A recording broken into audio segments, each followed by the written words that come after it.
G'day, Ben Fewtrell here. Today I'm going to have a quick chat with you about putting together an effective marketing plan.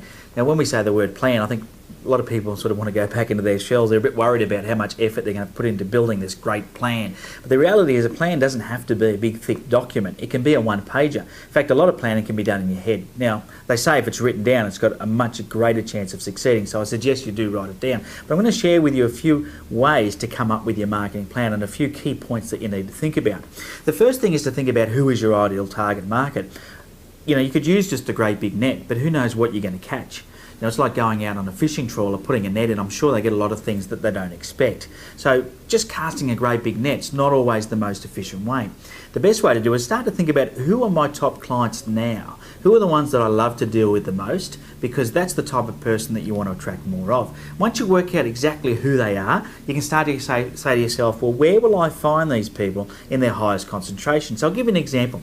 Let's say I worked out that my ideal client is a mum of a bub that's up to 2 years old.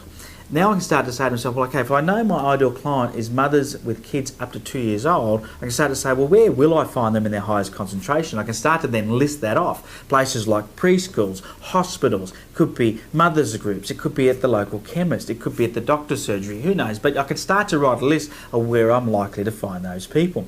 Once I've worked out where I'm going to find them in their highest concentration, I can start to think about what is it that I'm going to offer them, because if I don't have a great offer, they're not going to call me, they're not going to respond to my marketing, and they're not going to buy from me. So it's just as important to spend as much time on who am I going to advertise to or market to as to what am I actually going to offer them when I get there. So put some thought into it, probably 50% of your time into what is the offer actually going to be.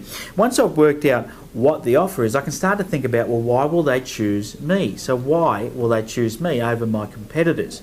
Because if I am doing this general marketing, I've got a great offer, I've got to start to give myself some sort of a uniqueness which gives me the edge over the competition. So if you don't have a good strong why will they buy from me instead of my competition, then you can start to think about a way to generate what we call a USP, or a unique selling proposition. That will give you your why. Once you've worked out why they're going to buy from you, you can start to think about how am I going to communicate my marketing message to my target market. And there's many different mediums, whether it's online, through AdWords, through newspaper advertising, it could be radio, television, could be through strategic partnerships, it could be through, you might hire a blimp and get them to fly across your main city. Probably not the most effective method of advertising, but certainly it's up to you to pick. And we suggest you pick at least 10 different strategies, because some will work and some won't.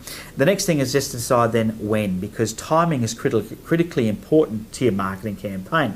You don't want to be advertising at the wrong time. If your market's busy doing something at a particular time of year, don't market at that time of year. You don't want to be marketing gardening products in the middle of winter. You don't want to be marketing bungee jumping in the local nursing home. So think about where and when you want to do your marketing, and you'll get better results. I hope you've enjoyed my tips on how to create a successful marketing plan.